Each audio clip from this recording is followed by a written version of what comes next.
परम सदगुरु भी है। जो त्रिमूर्ति शिव है वो परम सदगुरु भी है। ऐसा परम सदगुरु भगवान बनकर की षष्ठी पर आता है। भगवान माना भाग्यशाली। उससे जास्ती जिस तन में वो आता है, उस तन के द्वारा जो कार्य करता है, भाग्य बनाने का कार्य करता है, उससे जास्ती भाग्यशाली रथ और कोई दुनिया में होता नहीं। ऐसे भाग्यशाली रथ के द्वारा भगवान वाच, ये हर एक चित्र पर ये टाइटल लिखना चाहिए। ये अक्षर तो जरूर लिखो जो कि मनुष्य समझ जावे कि त्रिमूर्ति शिव परमात्मा ही गीता का ज्ञान दाता है। या त्रिमूर्ति शिव परमात्मा, त्रिमूर्ति शिव परमात्मा विष्णु भगवान, त्रिमूर्ति शिव परमात्मा ब्रह्मा भगवान, ऐसे नहीं कहा जा सकता। क्या कहते हैं? त्रिमूर्ति शिव परमात्मा। शिव के साथ सिर्फ शंकर का नाम जोड़ते हैं और कोई देवता का नाम नहीं जोड़ा जाता है। गीता का भगवान कृष्ण तो हो ही नहीं सकता। क्यों? सारी सृष्टि का पहला पत्ता है, वो गीता का भगवान क्यों नहीं हो सकता? कि जब पहला पत्ता बनता है तो सदगति हो जाती, पहले पत्ते की भी सदगति हो जाती। तो जिनकी सदगति पहले से ही हुई पड़ी है, उनकी सदगति करने का क्या मतलब? जो पहला पत्ता बनता है सतयुग में सदगति प्राप्त करने वाला, वो किससे सदगति प्राप्त करता है? उसकी सदगति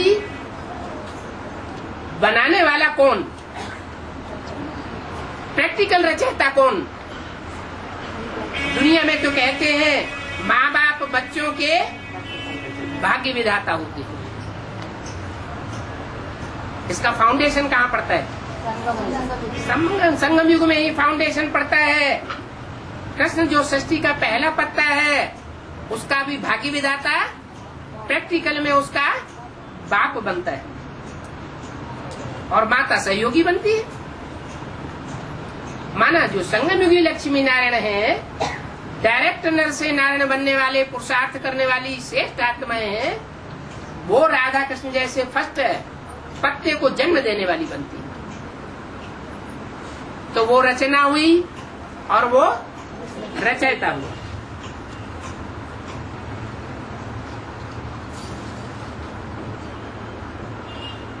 तो कृष्ण गीता का भगवान नहीं हो सकता। ओपिनियन भी इसी बात पर लिखवाते रहो। क्या? इस बात पर कि गीता का भगवान शिव परमात्मा है। गीता का भगवान कृष्ण उर्फ दादा लेखराज नहीं हो सकता। उस दुनिया के एक एक ब्राह्मण को पकड़ो और ये ओपिनियन लिखवाओ। परंतु ऐसी मेहनत कोई करते नहीं है। कैसी मेहनत? कि ब्राह्मणों की दुनिया के एक एक ब्राह्मण को बैठ के समझाएं कि गीता का भगवान प्रैक्टिकल साकार रूप में कौन है? शिव परमात्मा या कृष्ण बच्चा? कृष्ण बच्चा तो बच्चा बुद्धि बताई दिया। बच्चा कैसे गीता का भगवान होगा? गीता पति भगवान, जो पति का टाइटल मिलता है वो बड़े को मिलता है या छोटे बच्चे को मिलता है? बड़े को ही मिलता है। ये बेहद की बात है। बच्चा किसे कहते हैं? जो कुछ नहीं समझता है, बेसमझ होता है, उसे बच्चा कहते हैं। और बूढ़ा किसे कहते हैं? बेहद की भाषा में जो अनुभवी हो उसको बूढ़ा कहते हैं।